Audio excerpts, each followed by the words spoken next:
Sure, it was totally unanticipated. And think about it, 10 weeks after the assassination of John F. Kennedy, and I think the whole country was looking for a release. And it was just this wonderful performance on Ed Sullivan that created the release. And you had the biggest generation numerically, the baby boom generation, as teenagers, reacting to it, and the reaction was amazing. Next day they wanted to make music and emulate the Beatles. They saw the fun and enjoyment of doing just that. Fred Gretsch at the opening of the Georgia Southern Museum newest exhibit, These Youngsters from Liverpool, the Beatles, Ed Sullivan, and Gretsch guitars. George Harrison played Gretsch guitars and was playing a Gretsch guitar that night 50 years ago on the Ed Sullivan Show. Shea Merritt is a public history graduate student. He put the exhibition together.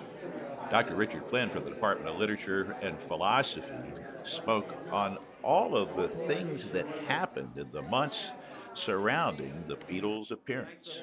In this timeline at the beginning for the 63 and 64, it's very interesting to notice what events happened. I mean, Freewheelin' Bob Dylan was released May 27th. Medgar Evers was assassinated on June 12th. June 18th, Peter, Paul and Mary's single "Blowing in the Wind" was released, and it reached #2 on Billboard's Hot 100 in the week ending August 17, behind the #1 single "Fingertips" by Little Stevie Wonder.